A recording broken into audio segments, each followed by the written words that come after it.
China is a mess. Every communist country is. Their left-wing collectivism, their system is always a failure when it comes to human freedom, security, and prosperity. Because communist countries' crimes against humanity are so great, their regimes live in constant fear that the people will gain power and serve up much-deserved retribution. So driven by intense paranoia and having no human decency, the communists get sloppy, they get careless, and they make mistakes. On my radio show this morning, I was talking with General Blaine Holt and Colonel Tony Shaffer. It was said that China came to America this week holding only a pair of twos in their poker hand, but left-wing extremists in the Democrat Party treated them like they had a full house. And that's because with Joe Biden and the Democrats in control, America only has a 10 high and no credibility left to bluff. The Democrats' big China sellout. We discuss a bleak American future if Democrats remain in charge anywhere in this country in today's preamble. Joe Biden struck a deal with communist China that would limit the use of artificial intelligence and nuclear weapons. Joe Biden is doing this because AI is one of the few advantages that the United States still has over communist China. That country has been stealing all of our technology for decades.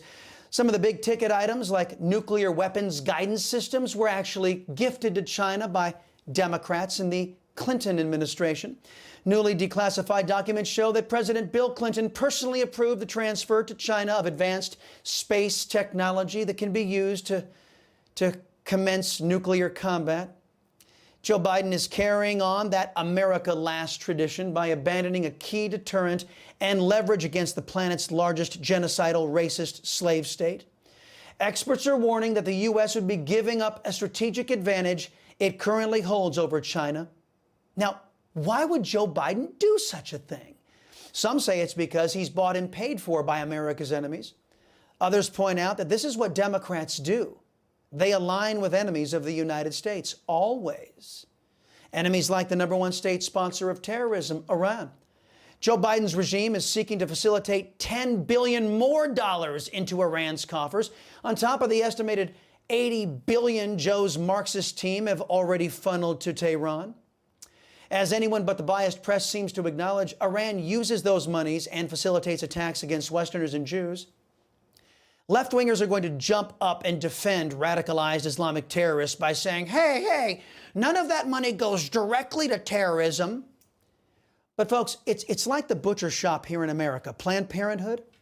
Democrats and sadly Republicans have voted to send $500 million a year to the nation's top killer of babies in the womb. Planned Parenthood uses that taxpayer money to keep the lights on, to pay the rent, to pay their staff, but technically it doesn't go to abortions.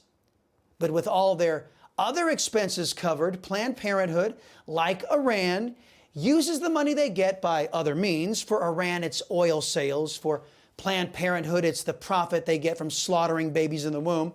And they in turn fund bad actors. Iran funds terrorists. Planned Parenthood funds Democrats. See how it works? Oh, and don't you think it's telling that Joe Biden's regime's response to Israel's 9/11 is to free up more cash to the entity that is funding and organizing Israel's attackers? That would be Hamas. Well, it's not odd when you consider that Joe Biden's staff, and he staffs his government with an astonishing number of folks who hate the Jewish state. Hundreds of them signing a letter condemning Joe Biden's public statements in support of Israel. Joe Biden's party building on that hatred of Israel by voting to kill aid to the Jewish state. Senate Democrats are so eager to finance an expansion of the IRS to terrorize and target we Americans that they couldn't allow funding that would have gone toward that pursuit to be directed at helping an ally. Wouldn't it be nice if we had a political party in America that opposed all of this anti-Americanism? Wouldn't it be a grand old party that opposed the Democrat pro-China, pro-Iran, pro-illegal immigration policies? Sadly, we don't have that party anymore. Since the alleged opposition party took over the House, they have had zero, nada, nothing of their agenda passed into law. Not one thing.